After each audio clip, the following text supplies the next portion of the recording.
سونے سے بنا ہے یا تانبے سے یا پیتل سے یا لوہے سے یا چاندی سے؟ کیا وہ کھاتا پیتا ہے؟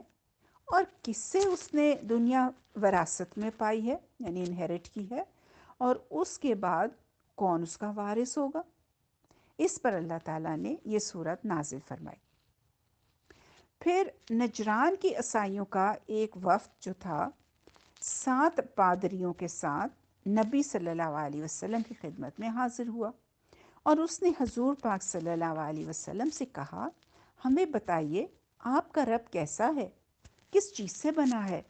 آپ نے فرمایا، میرا رب کسی چیز سے نہیں بنا ہے، وہ تمام اشیاء سے جدا ہے۔ اس پر اللہ تعالیٰ نے یہ صورت نازل فرمائی۔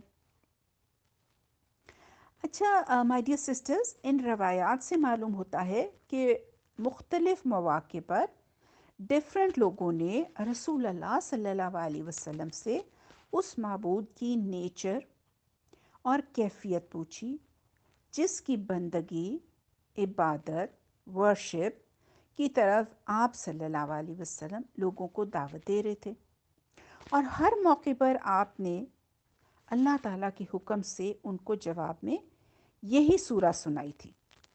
سب سے پہلے یہ سوال مکہ میں قریش کے مشرکین نے آپ سے کیا، اور اس کے جواب میں یہ سورہ نازل فرمائی۔ اس کے بعد مدینہ میں کبھی یہودیوں نے، کبھی عیسائیوں نے، اور کبھی عرب کے دوسرے لوگوں نے حضور پاک صلی اللہ علیہ وسلم سے اسی طرح کے کوسچنز کیے، اور ہر مرتبہ اللہ تعالیٰ کی طرف سے اشارہ ہوا کہ جواب میں یہی سورہ آپ ان کو سنا دیں۔ ان روایات میں سے ہر ایک میں جو یہ کہا گیا ہے نا کہ اس موقع پر یہ سورہ نازل ہوئی تھی، اس سے کسی کو یہ خیال نہ ہونا چاہیے کہ یہ سب روایاتیں باہم متضاد ہیں، یعنی کانٹرڈکٹری ہیں۔ اصل بات یہ ہے میری بہنوں کہ کسی مسئلے کے بارے میں اگر پہلے سے کوئی آیت یا سورہ نازل شدہ موجود ہوتی تھی، تو بعد میں جب کبھی حضور پاک صلی اللہ علیہ وسلم کے سامنے وہی مسئلہ یا میٹر پیش کیا جاتا، اللہ تعالیٰ کی طرف سے ہدایت آ جاتی تھی کہ اس کا جواب فلاں آیت یا سورہ میں ہے، یا اس کے جواب میں وہ آیت یا سورہ لوگوں کو پڑھ کر سنا دی جائے۔ احادیث بیان کرنے والے اس چیز کو یوں بیان کرتے ہیں کہ جب وہ معاملہ پیش آیا یا فلاں سوال کیا گیا تو یہ آیت یا سورہ نازل ہوئی۔ اس کو تکرار نزول یعنی ریپٹیشن آف ریویلیشن کہا جاتا ہے، یعنی ایک آیت یا سورہ کا کئی بار نازل ہونا۔ ایسے لگتا ہے کہ یہ سورہ دراصل مکی ہے، بلکہ اس کے مضمون پر غور کرنے سے محسوس ہوتا ہے کہ یہ مکہ کے بھی ارلی ڈیز میں نازل ہوئی ہے، جب اللہ تعالیٰ کی ذات اور صفات کے بارے میں قرآن کی ڈیٹیلڈ آیات ابھی نازل نہیں ہوئی تھی، اور رسول اللہ صلی اللہ علیہ وسلم کی دعوت کو سن کر لوگ یہ معلوم کرنا چاہتے تھے کہ آخر آپ کا وہ رب ہے کیسا جس کی بندگی اور عبادت کی طرف آپ لوگوں کو بلا رہے ہیں۔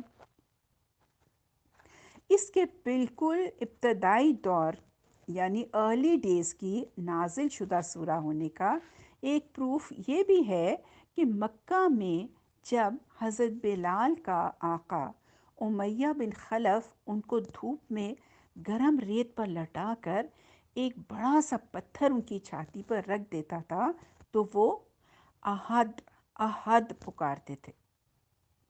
یہ لفظ احد اسی صورت سے تھا۔ اچھا میری بہنوں، شان نزول کے بارے میں جو روایات بیان کی گئی ہیں ان کو دیکھنے سے پتہ چلتا ہے کہ جب رسول اللہ صلی اللہ علیہ وسلم توحید پریچ کرنے اٹھے تھے، اس وقت دنیا کے مذہبی تصورات، ریلیجس کانسیپٹس کیا تھے؟ بت پرست مشرکین ان خداؤں کو پوج رہے تھے جو لکڑی، پتھر، گولڈ، سلور وغیرہ جیسی ڈفرینٹ چیزوں کے بنے ہوئے تھے۔ شکل، صورت اور جسم رکھتے تھے، یعنی they had form, shape and body. دیویوں اور دیوتاؤں کے باقاعدہ نسل چلتی تھی، they were descended from each other. کوئی دیوی بے شوہر نہ تھی اور کوئی دیوتا وداؤٹ وائف نہ تھا۔ ان کو کھانے پینے کی ضرورت بھی ہوتی تھی اور ان کے ڈیووٹیز یعنی پرستار ان کے لیے اس کا انتظام کرتے تھے۔ بہت سے مشرکین اس بات کو مانتے تھے کہ خدا انسانی شکل میں آتا ہے اور کچھ لوگ اس کے اوتار ہوتے ہیں۔ عیسائی اولدو ایک خدا کو مانتے تھے، مگر ان کا خدا بھی کم از کم ایک بیٹا تو رکھتا ہی تھا، اور باپ بیٹے کے ساتھ خدائی میں روح القدس یعنی ہولی گھوسٹ بھی حصے دار تھا، یعنی اس کا جو ہولی گھوسٹ تھا اس کو بھی حصے دار ہونے کا آنر تھا۔ حتیٰ کہ خدا کی ماں بھی ہوتی تھی اور اس کی ساس بھی۔ یہودی بھی ایک خدا کو ماننے کا کلیم کرتے تھے، مگر ان کا خدا بھی ہیومن کوالٹی سے خالی نہ تھا۔ وہ ٹہلتا تھا، انسانی شکل میں اپیئر ہوتا تھا، اپنے کسی بندے سے کشتی بھی لڑتا تھا یعنی ریسل بھی کرتا تھا، اور ایک عدد بیٹے یعنی کہ عزیر کا باپ بھی تھا۔ ان مذہبی گروپس کے علاوہ مجوسی آتش پرست تھے، یعنی دیور فائر ورشپرز، اور سابی ستارہ پرست تھے، وہ سٹارز کو پوجتے تھے۔ اس جہالت میں جب اللہ the one who has no associate کو ماننے کی دعوت لوگوں کو دی گئی تو ان کے ذہن میں یہ سوالات پیدا ہونا obvious تھا کہ وہ رب ہے کس قسم کا جسے تمام گاڈز یعنی ارباب اور معبودوں کو چھوڑ کر تنہا ایک ہی رب اور معبود ایکسیپٹ کرنے کی دعوت دی جا رہی ہے۔ قرآن مجید کا میریکل یہ ہے مائی ڈیئر سسٹرز کہ اس نے ان سوالات کا جواب چند الفاظ میں دے کر اللہ کی ہستی کا ایسا کلیئر کانسیپٹ پیش کر دیا جو تمام مشرکانہ تصورات کو ڈسٹروائے کر دیتا ہے۔ یہی وجہ ہے کہ رسول اللہ صلی اللہ علیہ وسلم کی نگاہ میں اس سورہ کی بڑی عظمت تھی، اور آپ مختلف طریقوں سے مسلمانوں کو اس کی امپورٹنس محسوس کراتے تھے تاکہ وہ کثرت سے اس کو پڑھیں اور لوگوں میں اسے پھیلائیں، کیونکہ یہ اسلام کے اولین بنیادی عقیدے یعنی it states the foremost and fundamental doctrine of Islam which is توحید، اور اس کو 4 شارٹ فکروں میں بیان کر دیتی ہے جو انسان کو آسانی سے سمجھ آ جاتے ہیں۔ احادیث میں کثرت سے یہ روایات بیان ہوئی ہیں کہ حضور پاک صلی اللہ علیہ وسلم نے مختلف مواقع پر مختلف طریقوں سے لوگوں کو بتایا کہ یہ سورہ is equivalent to 1/3 the قرآن، یعنی یہ سورہ 1/3 قرآن کے برابر ہے۔ یہ بخاری اور مسلم کی روایت ہے۔ اچھا، مفسرین نے حضور پاک صلی اللہ علیہ وسلم کے اس ارشاد کی بہت سی ایکسپلینیشنز بیان کی ہیں، مگر سیدھی اور صاف بات یہ ہے میری بہنوں کہ قرآن مجید میں 3 بیسک عقیدے ہیں، ایک توحید، دوسرے رسالت، اور تھرڈ ہے آخرت، اور یہ سورہ خالص توحید کو بیان کرتی ہے۔ اس لیے رسول اللہ صلی اللہ علیہ وسلم نے اس کو 1/3 قرآن کے برابر قرار دیا ہے۔ اچھا، حضرت عائشہ رضی اللہ تعالیٰ عنہا کی یہ روایت بخاری اور مسلم میں ہے کہ رسول اللہ صلی اللہ علیہ وسلم نے ایک صاحب کو ایک مہم پر سردار بنا کر بھیجا، اور اس پورے سفر کے دوران میں ان کا کانسٹنٹ طریقہ یہ رہا کہ ہر نماز میں وہ قل هو اللہ احد پر ختم کرتے تھے۔ واپسی پر ان کے ساتھیوں نے حضور پاک صلی اللہ علیہ وسلم سے اس کا ذکر کیا۔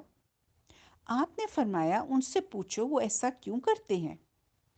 ان سے پوچھا گیا تو انہوں نے کہا کہ اس میں رحمان کی صفت بیان کی گئی ہے، یعنی the attributes of the merciful Allah has been stated، اس لیے اس کا پڑھنا مجھے بہت محبوب ہے۔ حضور پاک صلی اللہ علیہ وسلم نے یہ بات سنی تو لوگوں سے فرمایا ان کو خبر دے دو کہ اللہ تعالیٰ انہیں محبوب رکھتا ہے۔ سبحان اللہ۔ چلیں سورہ شروع کرتے ہیں۔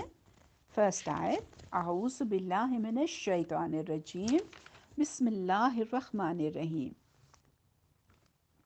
کہو، اچھا دیکھیں اس حکم کے اولین مخاطب یعنی فرسٹ ایڈریسی تو رسول اللہ صلی اللہ علیہ وسلم ہے، کیونکہ آپ صلی اللہ علیہ وسلم ہی سے یہ سوال کیا گیا تھا کہ آپ کا رب کون ہے اور کیسا ہے، اور آپ ہی کو حکم دیا گیا تھا کہ اس سوال کے جواب میں آپ یہ کہیں۔ لیکن حضور پاک صلی اللہ علیہ وسلم کے بعد ہر مومن اس کا مخاطب ہے، ایڈریسی ہے، اسے بھی وہی بات کہنی چاہیے جس کے کہنے کا حضور پاک صلی اللہ علیہ وسلم کو حکم دیا گیا تھا۔ فرسٹ آیت کنٹینیوز، کہو وہ اللہ ہے، یعنی میرے جس رب کے سے تم انٹروڈکشن حاصل کرنا چاہتے ہو، تعارف کرانا چاہتے ہو، وہ کوئی اور نہیں بلکہ اللہ ہے۔ یہ ان سوال کرنے والوں کی بات کا پہلا جواب ہے، اور اس کا مطلب یہ ہے مائی ڈیئر سسٹرز کہ میں کوئی نیا رب لے کر نہیں آ گیا ہوں جس کی عبادت دوسرے سب معبودوں کو چھوڑ کر میں تم سے کروانا چاہتا ہوں، بلکہ وہ وہی ہستی ہے جس کو تم اللہ کے نام سے جانتے ہو۔ اللہ عربوں کے لیے کوئی انفیملیئر یعنی اجنبی لفظ نہ تھا۔ قدیم ترین زمانے سے یعنی the earliest times سے وہ خالق کائنات کے لیے یعنی کریٹر آف the یونیورس کے لیے یہی لفظ استعمال کر رہے تھے، اور اپنے دوسرے معبودوں میں سے کسی پر بھی اس کو اپلائی نہیں کرتے تھے۔ دوسرے معبودوں کے لیے ان کے ہاں الہ کا لفظ تھا۔ پھر اللہ کے بارے میں ان کے جو عقائد تھے، جو بیلیفز تھے، ان کا اظہار اس موقع پر خوب کھل کر ہو گیا تھا جب ابراہہ نے مکہ پہ چڑھائی کی تھی۔ ریممبر اس وقت خانہ کعبہ میں ڈو یو نو 360 بت موجود تھے، مگر مشرکین نے ان سب کو چھوڑ کر صرف اللہ سے دعائیں مانگی تھی کہ وہ اس بلا سے ان کو بچا لے۔ وہ اپنے دلوں میں اچھی طرح جانتے تھے کہ اللہ کے سوا کوئی الہ اس کرٹیکل ٹائم میں، اس نازک وقت میں ان کی مدد نہیں کر سکتا۔ کعبے کو بھی وہ اللہ کی نسبت سے بیت اللہ کہتے تھے۔ قرآن میں جگہ جگہ یہ بتایا گیا ہے کہ اللہ تعالیٰ کے بارے میں مشرکین عرب کا عقیدہ کیا تھا۔ فار ایگزامپل سورہ الزخرف آیت نمبر 87 says، اگر تم ان سے پوچھو کہ انہیں کس نے پیدا کیا ہے تو یہ ضرور کہیں گے کہ اللہ نے۔ دین سورہ عنکبوت آیت 61 to 63 says، اگر تم ان سے پوچھو کہ آسمانوں اور زمین کو کس نے پیدا کیا ہے اور چاند اور سورج کو کس نے مسخر کر رکھا ہے تو یہ ضرور کہیں گے کہ اللہ نے۔ اینڈ دین the آیت says، اور اگر تم ان سے پوچھو کہ کس نے آسمان سے پانی برسایا اور اس کے ذریعے سے مردہ پڑی ہوئی زمین کو جلا اٹھایا تو یہ ضرور کہیں گے کہ اللہ نے۔ Then if we see سورہ مومنون آیت نمبر 84 to 89 it says، ان سے کہو بتاؤ اگر تم جانتے ہو کہ یہ زمین اور اس کی ساری آبادی کس کی ہے؟ یہ ضرور کہیں گے کہ اللہ کی۔ پھر آیت کنٹینیوز، ان سے پوچھو ساتوں آسمانوں اور عرش عظیم کا مالک کون ہے؟ یہ ضرور کہیں گے کہ اللہ۔ پھر آگے آیا، ان سے کہو بتاؤ اگر تم جانتے ہو کہ ہر چیز پر اقتدار کس کا ہے، اور کون ہے جو پناہ دیتا ہے اور اس کے مقابلے میں کوئی پناہ نہیں دے سکتا؟ یہ ضرور جواب دیں گے کہ یہ بات تو اللہ ہی کے لیے ہے۔ دیکھیں میری بہنوں، ان آیات کو نگاہ میں رکھ کر اگر دیکھیں نا، کہ جب لوگوں نے پوچھا کہ وہ تمہارا رب کون ہے اور کیسا ہے جس کی بندگی اور عبادت کی طرف تم ہمیں بلاتے ہو، تو انہیں جواب دیا گیا وہ اللہ ہی ہے۔ اس جواب سے دیکھیں خود بخود یہ مطلب نکلتا ہے کہ جس سے تم خود اپنا اور اپنی کائنات کا خالق، مالک، رازق مانتے ہو، اور ڈیفیکلٹ وقت آنے پر جسے دوسرے سب معبودوں کو چھوڑ کر مدد کے لیے پکارتے ہو، وہی میرا رب ہے اور اسی کی بندگی کی طرف میں تمہیں بلاتا ہوں۔ اس جواب میں اللہ تعالیٰ کی تمام صفات کمالیہ، یعنی all the perfect and excellent attributes of اللہ آپ سے آپ آ جاتی ہیں، اس لیے کہ یہ بات سرے سے قابل تصور ہی نہیں ہے کہ کائنات کو پیدا کرنے والا، اس کا نظام اور اس کے معاملات کی تدبیر کرنے والا، اس میں پائی جانے والی تمام مخلوقات کو رزق دینے والا اور مصیبت کے وقت اپنے بندوں کی مدد کرنے والا زندہ نہ ہو، سنتا اور دیکھتا نہ ہو، قادر مطلق یعنی کہ آل پاورفل نہ ہو، علیم اور حکیم نہ ہو، رحیم اور کریم نہ ہو، اور سب پر غالب نہ ہو۔ فرسٹ آیت کنٹینیوز، میں پھر سے پوری آیت پڑھتی ہوں۔ کہو وہ اللہ ایک ہے، یکتا، یعنی کہ وہ جس کے بارے میں تم لوگ سوال کر رہے ہو اللہ ہے اور یکتا ہے۔ دیکھیں جو سوالات مشرکین اور اہل کتاب نے رسول اللہ صلی اللہ علیہ وسلم سے آپ کے رب کے بارے میں کیے تھے، ان کو نگاہ میں رکھتے ہوئے دیکھیے کہ احد کہہ کر ان کا جواب کس طرح دیا گیا۔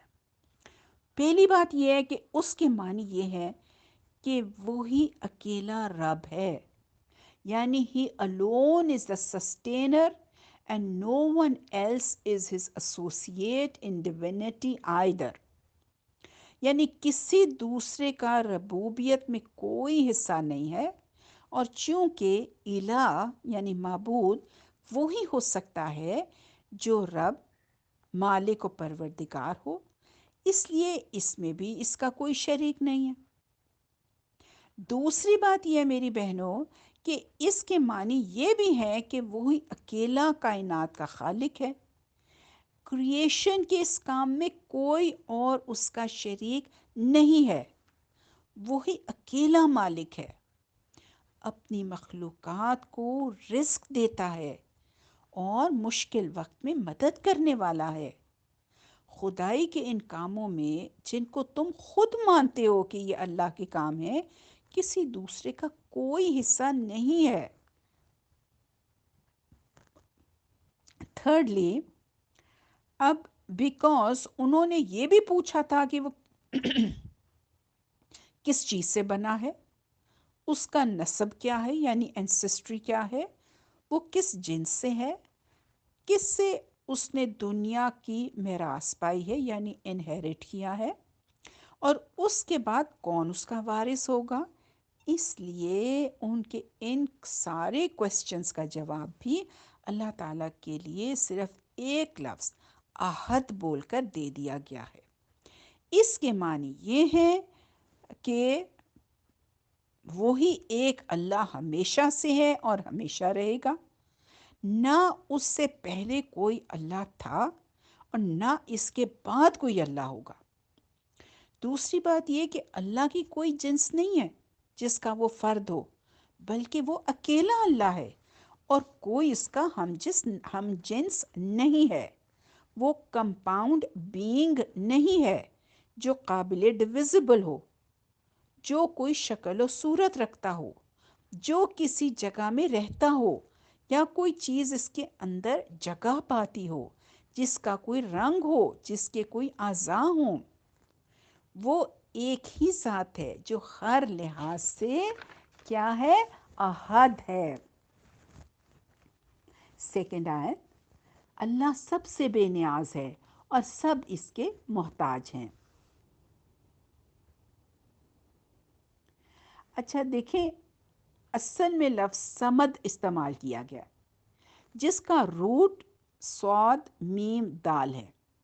عربی زبان میں اس روٹ سے جو الفاظ نکلتے ہیں اس سے معلوم ہوتا ہے کہ اس کے معنی کی وسعت کس قدر ہے، یعنی اس کے میننگ بہت واسٹ اینڈ کمپریہنسو ہیں۔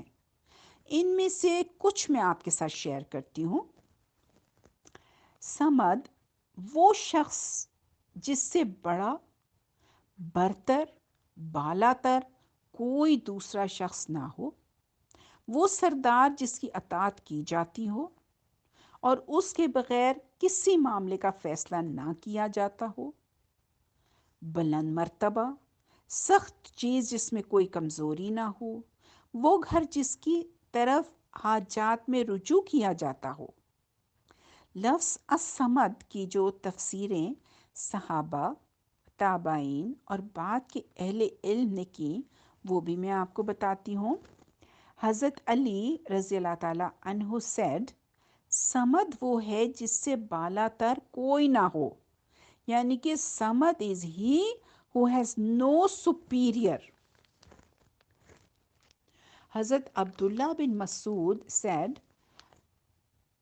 صمد کا بتا رہے نا، وہ سردار جس کی لیڈرشپ کامل ہو، پرفیکٹ ہو اور انتہا کو پہنچی ہوئی ہو۔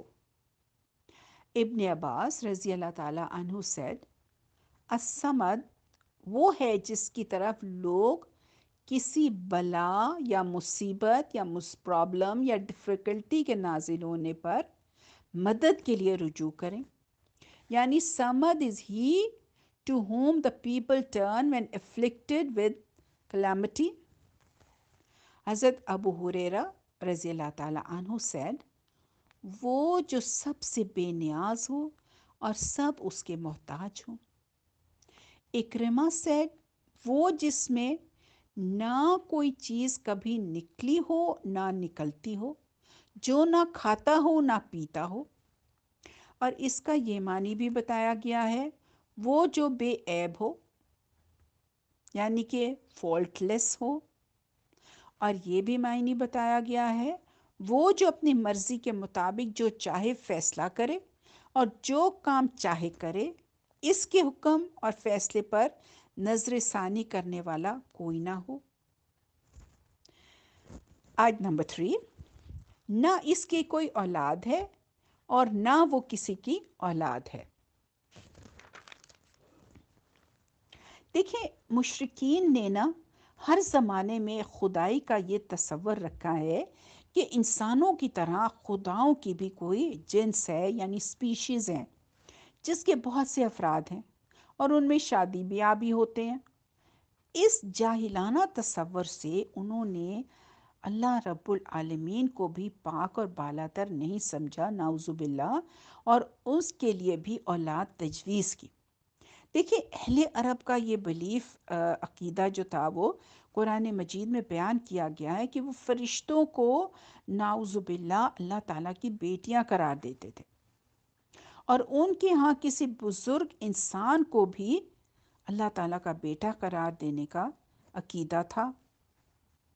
یہی وجہ ہے کہ جو سوالات رسول اللہ صلی اللہ علیہ وسلم سے پوچھے گئے تھے ان میں ایک کویسچن یہ بھی تھا کہ اللہ کا نسب کیا ہے، اینسسٹری کیا ہے، اور دوسرا یہ کہ کس سے اس نے دنیا کی میراث پائی ہے، یعنی اللہ نے دنیا کس سے انہیرٹ کی ہے اور کون اس کے بعد وارث ہوگا۔ اس لیے اللہ تعالیٰ کو احد اور الصمد کہنے کے بعد یہ ارشاد فرمایا گیا کہ نہ اس کی کوئی اولاد ہے اور نہ وہ کسی کی اولاد۔ اس معاملے میں کسی ڈاؤٹ کی گنجائش بھی باقی نہیں رہتی۔ پھر بھی کیونکہ اللہ کے بارے میں یہ بات شرک ہو جاتی ہے، اس لیے اللہ تعالیٰ نے صرف سورہ الاخلاص کے ساتھ جگہ جگہ اس بات کو ڈفرینٹ طریقوں سے بیان کیا گیا ہے تاکہ لوگ حقیقت کو پوری طرح سمجھ لیں۔ فار ایگزامپل سورہ النساء آیت نمبر 171 says اللہ تو بس ایک ہی اللہ ہے، وہ پاک ہے اس سے کہ کوئی اس کا بیٹا ہو، جو کچھ آسمانوں میں اور جو کچھ زمین میں ہے سب اس کی ملک ہے۔ اچھا، اب سورہ الصفات آیات نمبر 151 اینڈ 152 says خوب سن رکھو، یہ لوگ دراصل اپنی من گھڑت سے یہ بات کہتے ہیں کہ اللہ اولاد رکھتا ہے، یہ بالکل جھوٹے ہیں۔ سورہ الصافات میں ہی آیت نمبر 158 says انہوں نے اللہ اور فرشتوں کے درمیان نسب کا رشتہ بنا رکھا ہے، حالانکہ فرشتے خوب جانتے ہیں کہ یہ لوگ مجرم کی حیثیت سے پیش کیے جانے والے ہیں۔ پھر سورہ الانبیاء آیت نمبر 26 says اور ان لوگوں نے کہا کہ خدائے رحمان نے کسی کو بیٹا بنایا ہے، پاک ہے وہ، بلکہ جن کو یہ اس کی اولاد کہتے ہیں وہ تو بندے ہیں جنہیں عزت دی گئی ہے۔ دیکھیں ان آیات میں نا ہر پہلو سے ان لوگوں کے عقیدے کی تردید کر دی گئی ہے۔ اٹ ہیز بین ریفیوٹیڈ جو اللہ کے لیے اولاد تجویز کرتے ہیں، اور اس کے غلط ہونے کے آرگیومنٹس بھی بیان کر دیے گئے ہیں۔ آیت نمبر 4 اور کوئی اس کا ہمسر نہیں ہے، یعنی اس آیت کا مطلب یہ ہے میری بہنوں کہ ساری کائنات میں کوئی نہیں ہے، نہ کبھی تھا نہ کبھی ہو سکتا ہے جو اللہ کے مانند یا اس کا ہم مرتبہ ہو، یا جو اپنی صفات، افعال اور اختیارات میں اس سے کسی درجہ بھی مشابہت رکھتا ہو، یعنی there is no one in the entire universe nor ever was nor ever can be who is similar to Allah subhanahu wa ta'ala or equal in rank with him or resembling him in his attributes, works and powers in any degree whatsoever. اچھا، what lessons do we learn from this surah؟ ہم اس سورہ سے کیا سبق سیکھتے ہیں؟ میری بہنوں، وہی ویری امپورٹنٹ بات، اللہ ایک ہے۔ سب سے بڑا ہمیں سبق یہ ملتا ہے اللہ ایک ہے۔ سیکنڈ یہ ہے کہ اللہ کسی کا محتاج نہیں ہے، he needs no one. Thirdly یہ ہے کہ اللہ کی کوئی اولاد نہیں ہے اور نہ وہ کسی کی اولاد ہے۔ اینڈ فورتھلی اللہ سبحانہ و تعالیٰ کی کوئی برابری نہیں کر سکتا۔ الحمدللہ میں سورہ کمپلیٹ ہوئی۔ سورہ الفلق فل سورہ۔ This surah provides the antidote to superstition and fear by teaching us to seek refuge in Allah subhanahu wa ta'ala from every kind of ill arising from outer nature and from dark and evil plottings and envy on the part of others. یعنی دیکھیں یہ سورہ توہمات اور خوف کا تریاق فراہم کرتی ہے، ہمیں ہر قسم کی بیماری، بری سازشوں سے اللہ کی پناہ مانگنے کا درس دیتی ہے۔ سورہ الفلق اور سورہ ناس ہمیں ہر مخلوق کے شر سے محفوظ رکھنے کے لیے نازل ہوئی ہے۔ دیکھیں although قرآن مجید کی آخری یہ دو صورتیں بجائے خود الگ الگ ہیں، سیپریٹ اینٹیٹیز ہیں اور الگ ناموں ہی سے لکھی ہوئی ہیں، لیکن ان میں گہرا تعلق ہے اور ان کے مضامین ایک دوسرے سے اتنی کلوز ریزمبلنس رکھتے ہیں کہ ان کا ایک مشترک نام، ایک کامن نیم، معوذتین یعنی کہ پناہ مانگنے والی دو صورتیں رکھا گیا ہے۔ امام بہقی نے دلائل نبوت میں لکھا ہے کہ یہ نازل بھی ایک ساتھ ہی ہوئی ہیں، اسی وجہ سے دونوں کا یہ کمبائنڈ نام ہے۔ حضرت حسن بصری کہتے ہیں کہ یہ صورتیں مکی ہیں۔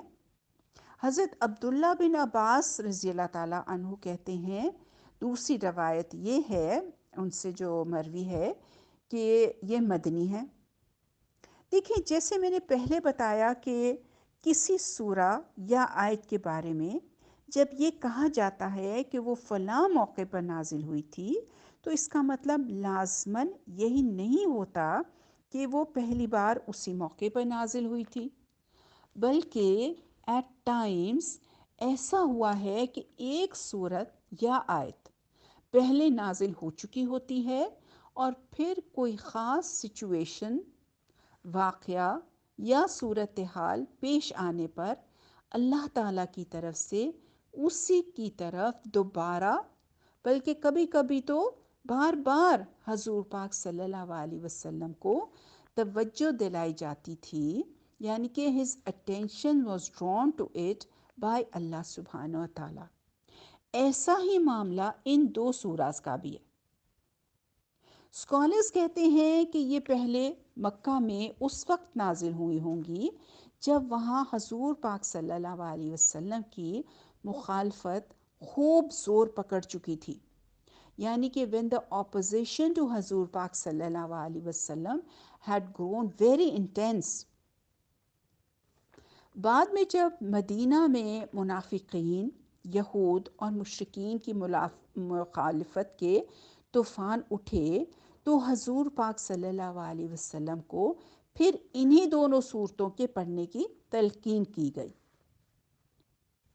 اچھا میری بہنوں، مکہ میں یہ دو صورتیں جن حالات میں نازل ہوئی تھی وہ یہ تھے کہ اسلام کی دعوت شروع ہوتے ہی ایسا محسوس ہونے لگا تھا کہ رسول اللہ صلی اللہ علیہ وسلم نے گویا ہر ایک کو غصہ دلا دیا۔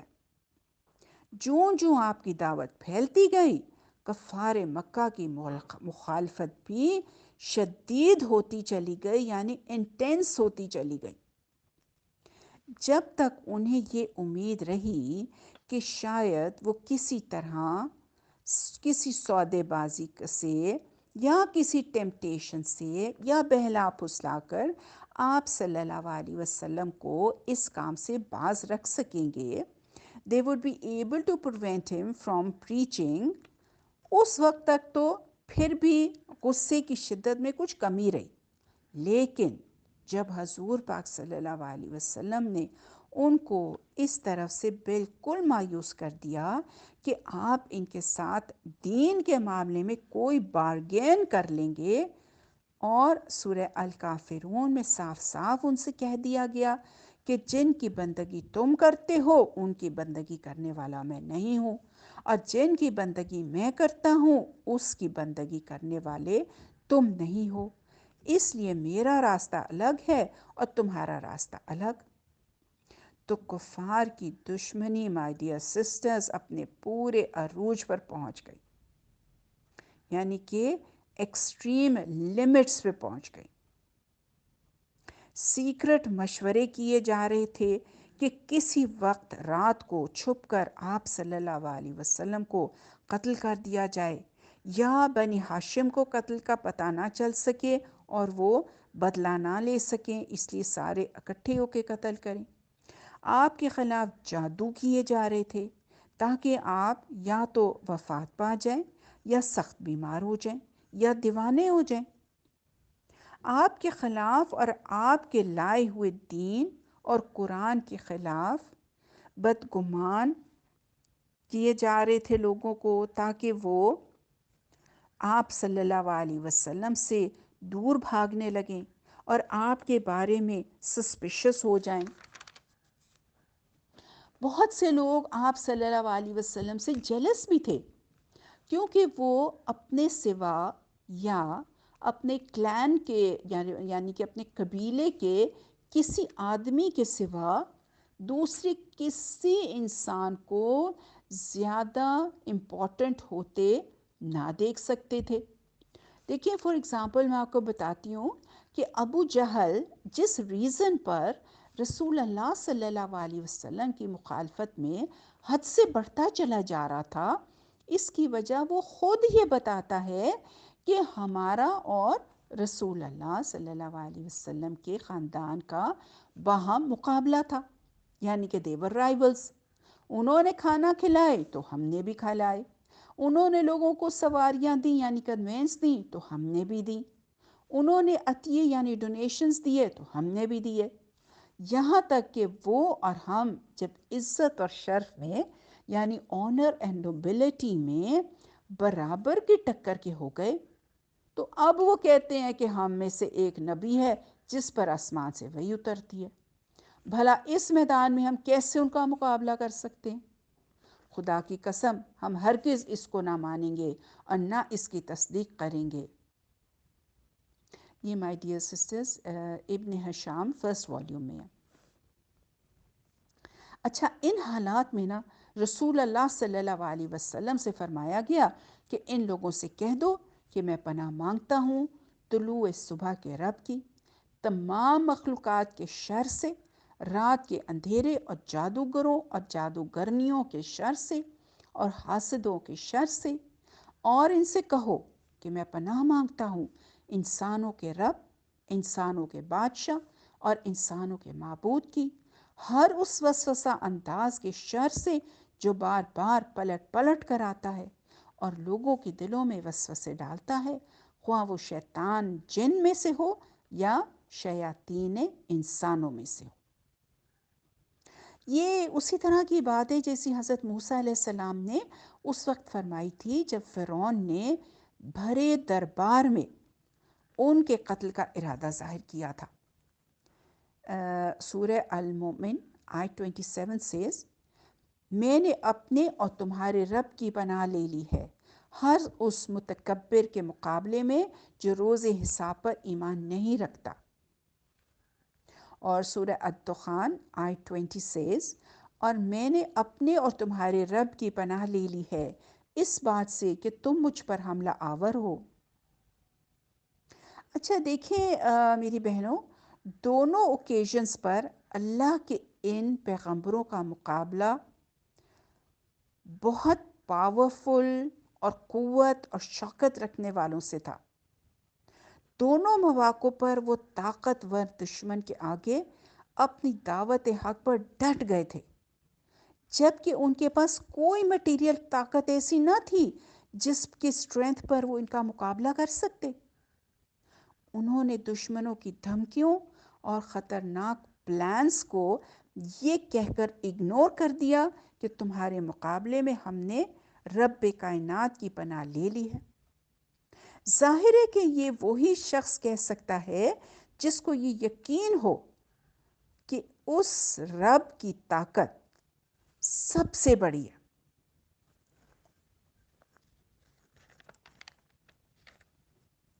اچھا، روایات ہیں کہ حضور پاک صلی اللہ علیہ وسلم پر جادو کیا گیا تھا اور اس کے اثر سے آپ بیمار ہو گئے تھے، اور اس اثر کو دور کرنے کے لیے جبریل علیہ السلام نے آ کر آپ کو یہ صورتیں پڑھنے کی ہدایت کی تھی۔ اسے حضرت عائشہ رضی اللہ تعالیٰ عنہا، حضرت زید بن ارقم اور حضرت عبداللہ رضی اللہ تعالیٰ عنہ بن عباس سے بخاری اور مسلم سے نقل کیا گیا ہے۔ اس کی ڈیٹیل جو روایات میں آتی ہے میں انہیں کلیکٹیولی ایک واقعے کی صورت میں آپ کو یہاں پہ بتاتی ہوں جیسے اسکالرز نے بیان کیا ہے۔ جیسے صلح حدیبیہ کے بعد جب نبی صلی اللہ علیہ وسلم مدینہ واپس تشریف لائے تو خیبر سے یہودیوں کا ایک ڈیلیگیشن یعنی کہ وفد مدینہ آیا اور ایک مشہور جادوگر لبید بن عاصم سے ملا۔ ان لوگوں نے اس سے کہا کہ محمد صلی اللہ علیہ وسلم نے ہمارے ساتھ جو کچھ کیا ہے وہ تمہیں معلوم ہے۔ ہم نے ان پر بہت جادو کرنے کی کوشش کی مگر کوئی کامیابی نہیں ہوئی۔ اب ہم تمہارے پاس آئے ہیں کیونکہ تم ہم سے بڑے جادو کرو۔ لو، یہ 3 اشرفیاں حاضر ہیں، یعنی کہ یہ گولڈ کی کہتے ہیں اشرفیاں تھیں، انہیں قبول کرو اور محمد صلی اللہ علیہ وسلم پر ایک زور کا جادو کرو۔ اس زمانے میں حضور پاک صلی اللہ علیہ وسلم کے آنا ایک یہودی لڑکا خدمت گار تھا۔ اس سے ڈیل کر کے ان لوگوں نے حضور پاک صلی اللہ علیہ وسلم کی کنگھی کا ایک ٹکڑا حاصل کر لیا جس میں آپ کے منہ مبارک تھے، یعنی آپ کے تھوڑے سے بال بھی تھے۔ انہی بالوں اور کنگھی کے دندانوں پر جادو کیا گیا۔ بعض روایات میں یہ ہے کہ لبید بن عاصم نے خود جادو کیا تھا، اور بعض میں یہ ہے کہ اس کی بہنیں یا اس کی بیٹیاں اس سے زیادہ جادوگرنیاں تھیں، ان سے اس نے جادو کروایا تھا۔ بہرحال ان دونوں صورتوں میں سے جو صورت بھی ہو، اس جادو کو ایک نر کھجور، یعنی کہ جو میل ڈیٹ ٹری ہوتا ہے نا، اس کے خوشے کے غلاف میں رکھ کر لبید نے ایک فلاں کنویں کی تہ میں، یعنی کہ at the bottom of the well میں، ایک پتھر کے نیچے دبا دیا۔ اس جادو کا زیادہ سے زیادہ جو اثر حضور پاک صلی اللہ علیہ وسلم پر ہوا وہ بس یہ تھا کہ آپ ویک ہوتے جا رہے تھے، یعنی کمزور ہو گئے تھے۔ کسی کام کے لیے خیال فرماتے کہ وہ کر لیا ہے مگر نہیں کیا ہوتا تھا۔ اپنی وائفز کے، اپنی ازواج کے بارے میں خیال فرماتے تھے کہ آپ ان کے پاس گئے ہیں مگر نہیں گئے ہوتے تھے۔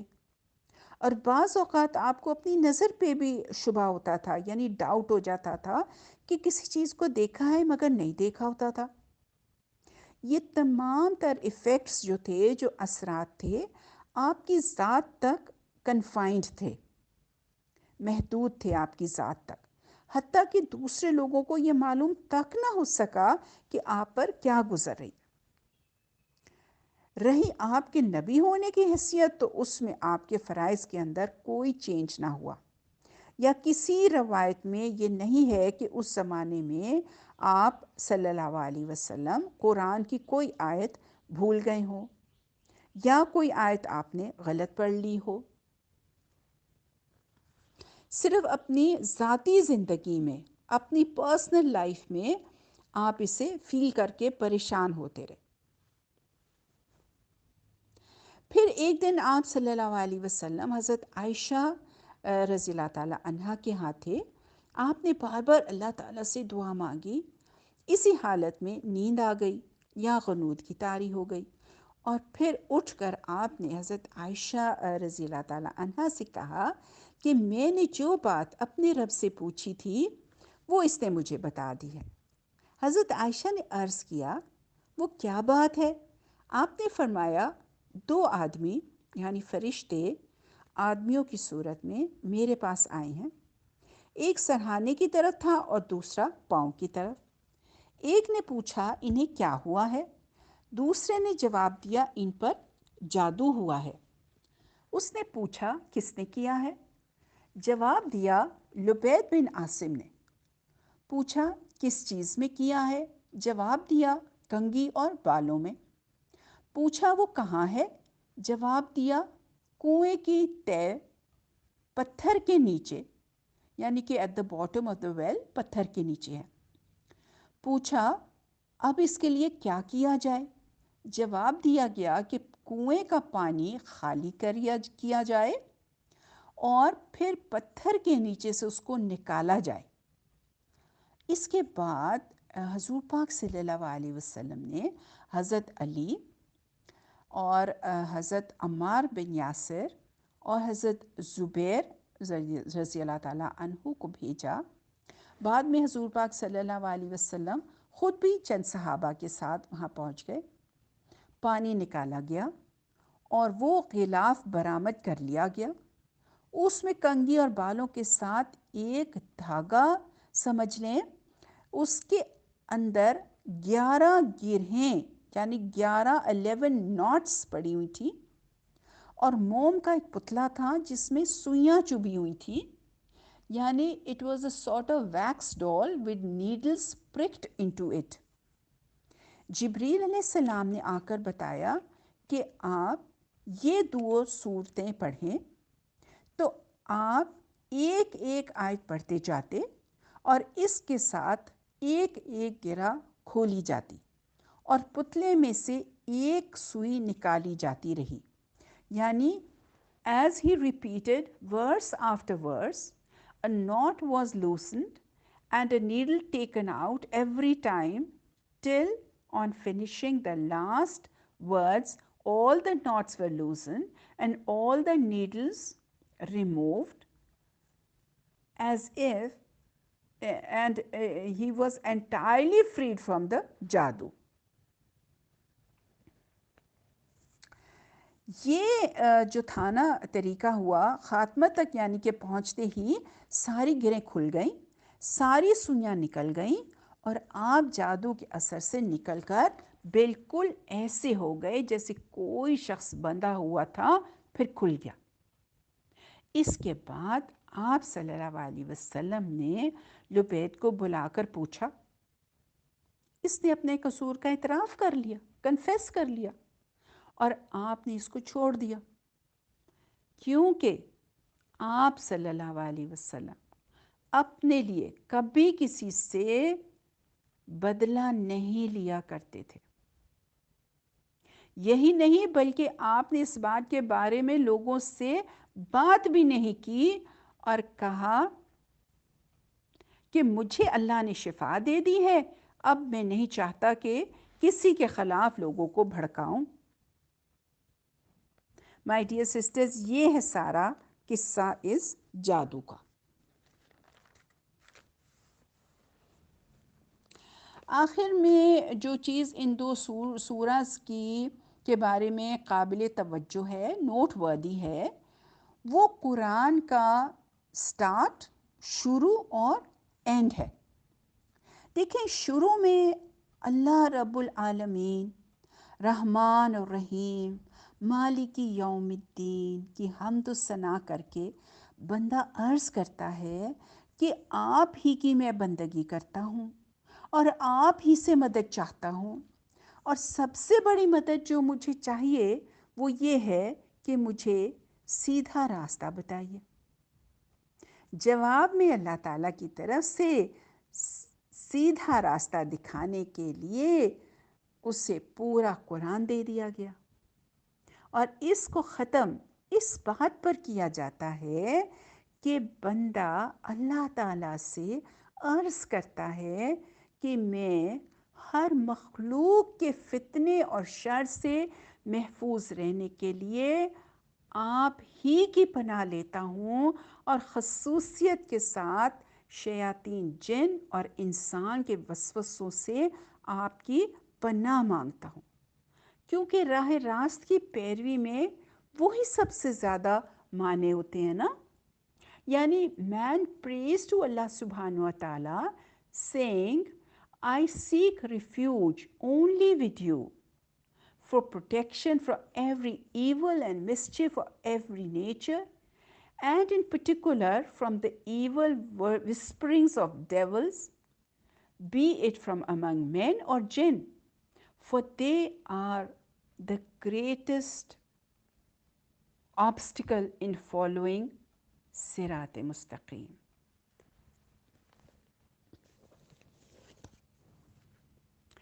اچھا مائی ڈیئر سسٹرز، ان دونوں سورز کی مشترکہ فضیلت احادیث میں بیان کی گئی ہے۔ مثلا ایک حدیث میں نبی صلی اللہ علیہ وسلم نے فرمایا، آج کی رات مجھ پر کچھ ایسی آیات نازل ہوئی ہیں جن کی مثل میں نے کبھی نہیں دیکھی، یہ فرما کر آپ نے یہ دونوں صورتیں پڑھی۔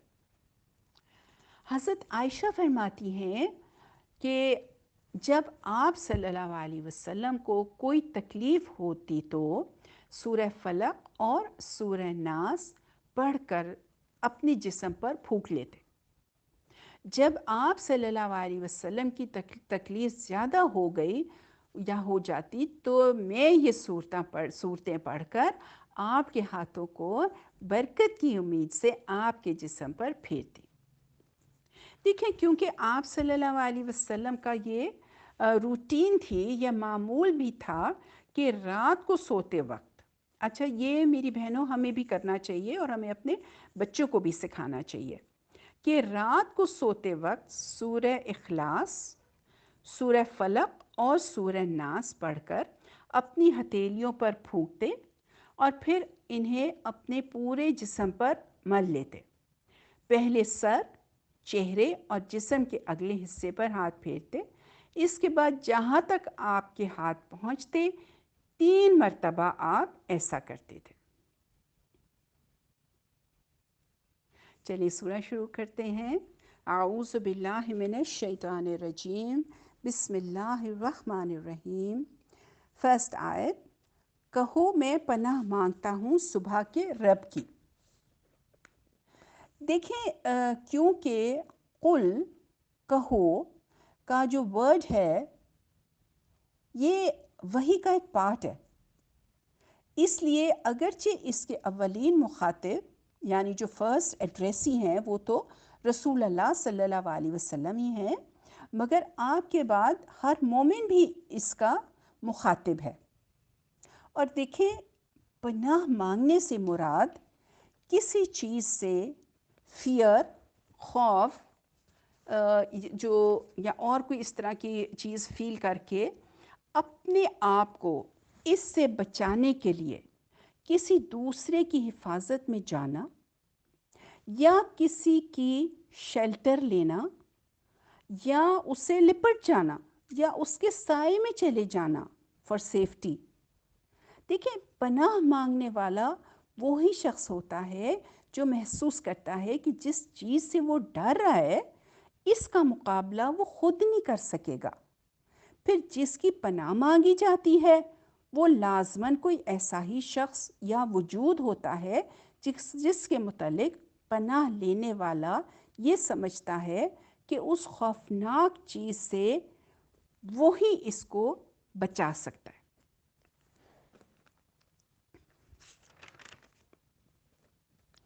اور مومن تمام آفات اور مسفارچونز کے مقابلے میں جن کو دور کرنے پر وہ خود اپنے آپ کو قادر نہیں سمجھتا، he feels he is help لیس، اور وہ صرف اللہ کی طرف رجوع کرتا ہے اور اسی کی پناہ مانگتا ہے۔ فار ایگزامپل، مثال کے طور پر دیکھیں، مشرکین کے متعلق قرآن میں بیان کیا گیا ہے، سورہ الجن آیت نمبر 6 سیز، اور یہ کہ انسانوں میں سے کچھ لوگ جنہوں میں سے کچھ میں پھر سے پڑھتی ہوں، اور یہ کہ انسانوں میں سے کچھ لوگ جنوں میں سے کچھ لوگوں کی پناہ مانگتے تھے۔ حضرت عبداللہ بن عباس رضی اللہ تعالیٰ عنہ فرماتے ہیں کہ جو مشرکین مکہ تھے نا، مشرکین عرب کو جب رات کسی سنسان وادی میں گزارنی پڑتی تو وہ پکار کر کہتے، ہم اس وادی کے رب کی، یعنی کہ اس جن کی جو اس وادی پر حکمران ہے یا اس وادی کا مالک ہے، پناہ مانگتے ہیں۔ آن دی ادر ہینڈ، خدا پرستوں کا رویہ قرآن میں یہ بتایا گیا ہے کہ جس چیز کا بھی وہ خوف محسوس کرتے ہیں، خواہ وہ مادی ہو، مٹیریل چیز ہو، یا اخلاقی یا اسپریچول چیز ہو، روحانی چیز فیل کرتے ہوں، اس کے شر سے بچنے کے لیے وہ اللہ کی پناہ مانگتے ہیں۔ دیکھیں، حضرت مریم کے پاس جب اچانک تنہائی میں اللہ کا ایک فرشتہ مرد کی شکل میں ان کے سامنے آیا، جب کہ وہ نہ جانتی تھی کہ یہ فرشتہ ہے، تو انہوں نے کیا کہا تھا؟ انہوں نے کہا، سورہ مریم آیت 18 سیز، اگر تو اللہ سے ڈرنے والا آدمی ہے تو میں تجھ سے خدائے رحمان کی پناہ مانگتی ہوں۔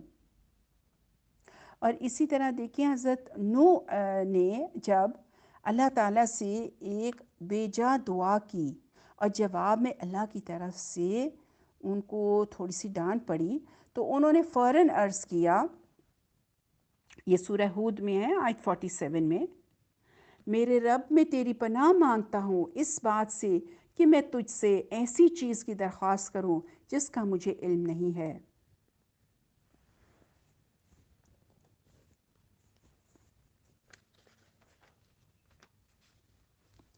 اچھا، فلق کے معنی کسی چیز کو پھاڑنے کے ہیں۔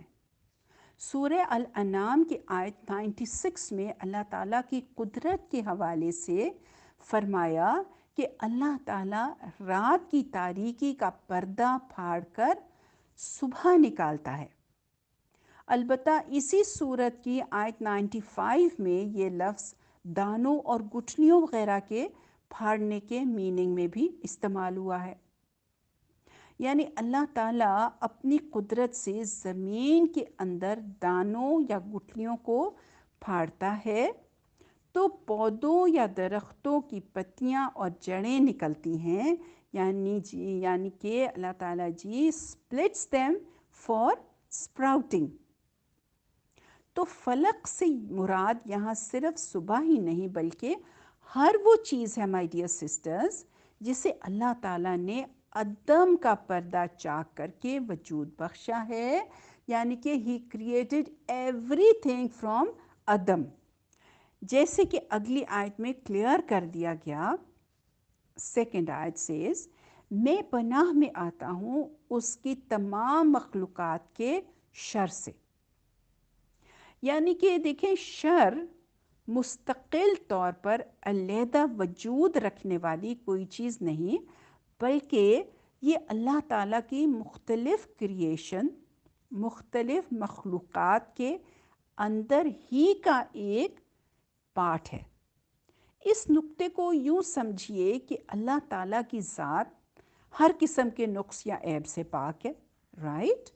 لیکن اس کی مخلوق اپنے خالق کی طرح کامل نہیں ہو سکتی۔ ہر مخلوق، ہر کریشن کے اندر کمی یا فالٹ کا کوئی نہ کوئی پہلو یا عنصر پوٹینشلی موجود ہے۔ جیسے خود انسان کی کمزوریوں کا ذکر قرآن مجید میں آیا ہے۔ سورہ النساء میں فرمایا گیا آیت 28 کہ انسان بنیادی طور پر کمزور پیدا کیا گیا ہے۔ سورہ بنی اسرائیل میں آیت نمبر 11 سیز، آیت نمبر 11 میں انسان کی جلد بازی کا ذکر ہوا ہے۔ سورہ المعارج آیت 19 to 21 میں اس کی 3 کمزوریوں کا ذکر اس طرح فرمایا، یقیناً انسان پیدا کیا گیا ہے تھردلا، یعنی کہ امپیشنٹ، جب اسے کوئی تکلیف پہنچتی ہے تو بہت گھبرا جانے والا ہے، اور جب اسے بھلائی ملتی ہے تو بہت بخیل بن جاتا ہے۔ دیکھیں، آلدو انسان روحانی طور پر اگرچہ احسن تقویم، بیسٹ سٹیچر کے درجے میں پیدا کیا گیا ہے، لیکن اس کے حیوانی اور مادی وجود میں ان خامیوں سمیت بہت سی کمزوریاں پائی جاتی ہیں۔ اسی طرح ہر مخلوق، ہر کریشن میں مختلف کمزوریاں ہوتی ہیں جن کی وجہ سے شر پیدا ہوتا ہے۔ تو اس آیت کا میننگ یوں ہوگا کہ اے پروردگار، تیری جس مخلوق میں شر کے جو پہلو پائے جاتے ہیں، میں ان میں سے ہر ایک کے شر سے تیری پناہ میں آتا ہوں۔ آیت نمبر 3، اور خاص طور پر اندھیرے کے شر سے جب وہ چھا جائے۔ اب دیکھیں، مخلوقات کی شر سے اللہ کی پناہ مانگنے کے بعد اب بعض خاص مخلوقات کے شر سے پناہ مانگنے کا کہا جا رہا ہے۔ دیکھیں، ظاہر ہے رات کے اندھیرے میں انسانوں، جنوں اور ہارمفل جانوروں اور کیڑوں انسیکٹس کی صورت میں شر پھیلانے والے ایلیمنٹس عناصر زیادہ ایکٹیو ہو جاتے ہیں نا. گویا رات کے اندھیرے سے بچنے کے لیے اللہ تعالیٰ کی پناہ میں آنا ضروری ہے. اسی لیے حضور پاک صلی اللہ علیہ وسلم نے فرمایا کہ جب سورج غروب ہو جائے تو شیطان ہر طرف پھیل جاتے ہیں. اسی لیے اپنے بچوں کو گھروں میں رکھو اور اپنے جانوروں کو باندھ رکھو جب تک رات کی تاریکی ختم نہ ہو جائے. اوکے ناؤ آیت نمبر 4. اور ان عورتوں کے شر سے جو گرہیں باندھ کر پھونکے مارتی ہیں.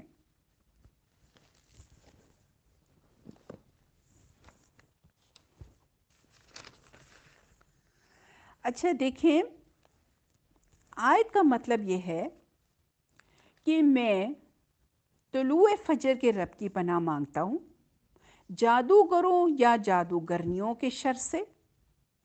اس میننگ کی سپورٹ وہ روایات بھی کرتی ہیں میری بہنوں جن میں بتایا گیا ہے کہ رسول اللہ صلی اللہ علیہ وسلم پر جب جادو ہوا تھا تو جبریل علیہ السلام نے آ کر حضور کو جو پڑھنے کی ہدایت کی تھی، اس میں یہی ایک فقرہ ہے جو ڈائریکٹلی جادو سے تعلق رکھتا ہے.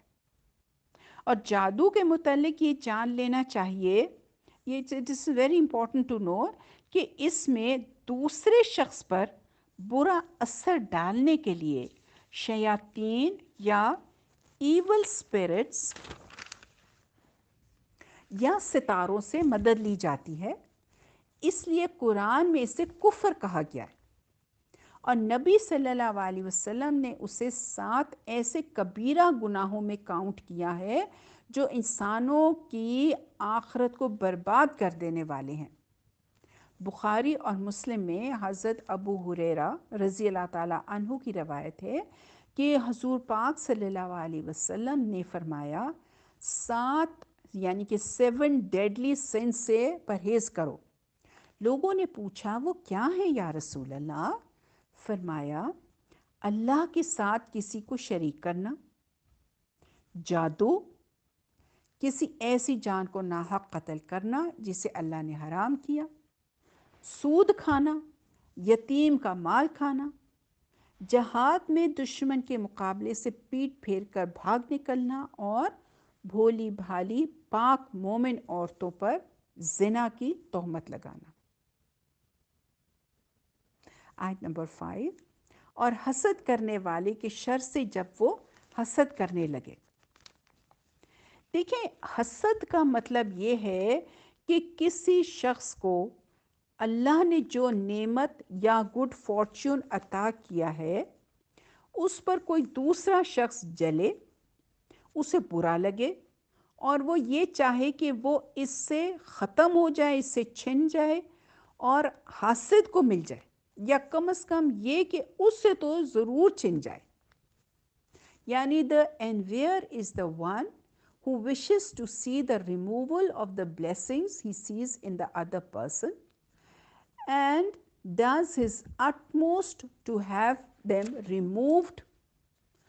دیکھیں، man is therefore in need of seeking refuge with Allah subhanahu wa ta'ala from his evil، حاسد کے evil سے. البتہ حسد کی تعریف میں یہ بات نہیں آتی کہ کوئی شخص یہ چاہے کہ جو فضل دوسرے کو ملا ہے وہ مجھے بھی مل جائے. یہاں حاسد کے شر سے اللہ تعالیٰ کی پناہ اس حالت میں مانگی گئی ہے میری بہنوں جب کہ وہ حسد کرے، یعنی کہ اپنے دل کی آگ بجھانے کے لیے قول یا عمل سے کوئی ایفرٹ کرے. کیونکہ دیکھیں، جب تک وہ کوئی پریکٹیکل سٹیپس نہیں کرتا اس وقت تک اس کا جلنا، جیلس ہونا برا صحیح، مگر ایسا شر نہیں بنتا کہ اس سے پناہ مانگی جائے. پھر جب ایسا شر کسی حاسد یعنی کسی جیلس پرسن سے ظاہر ہو تو اس سے بچنے کے لیے اللہ کی پناہ مانگی جائے. اس کے ساتھ حاسد کے شر سے امان پانے کے لیے انسان اللہ پر بھروسہ کرے اور یقین کرے کہ جب تک اللہ نہ چاہے کوئی اس کا کچھ نہیں بگاڑ سکتا. یعنی ایک بندہ مومن کو اپنے دل میں پختہ یقین رکھنا چاہیے کہ ان میں سے کوئی چیز بھی اللہ تعالیٰ کی اذن کے بغیر، اللہ تعالیٰ کی اجازت کے بغیر اسے کسی قسم کا کوئی نقصان نہیں پہنچا سکتی. دیکھیں جیسے کہ سورہ البقرہ کی آیت 102 میں کلیئر کر دیا گیا ہے. دیکھیں ایک بندہ مومن کو یہ بھی یقین رکھنا چاہیے کہ جو تکلیف بھی آئے گی وہ اللہ تعالیٰ کی اذن ہی سے آئے گی اور اللہ کی اذن ہی سے دور ہوگی. جہاں تک ایسی چیزوں سے سیف گارڈ یا حفاظتی تدابیر اپنانے یا اپنے کسی شیطانی حملے کے توڑ کرنے کا تعلق ہے تو ان دو صورتوں کے ہوتے ہوئے کسی اور عمل، تعویذ یا تدبیر کی ضرورت نہیں ہے. ظاہر ہے یہ صورتیں اسی مقصد کے لیے اللہ تعالیٰ نے حضور پاک صلی اللہ علیہ وسلم کو سکھائی تھیں، اور اس لحاظ سے یہ حضور پاک صلی اللہ علیہ وسلم کے تھرو امت کے لیے ایک انویلیوبل گفٹ ہیں. الحمدللہ ہماری سورہ کمپلیٹ ہوئی. ربنا تقبل منا انک انت السمیع العلیم وتب علینا انک انت التواب الرحیم. سبحانک اللہم وبحمدک نشہد ان لا الہ الا انت نستغفرک ونتوب الیک. السلام علیکم ورحمۃ اللہ وبرکاتہ.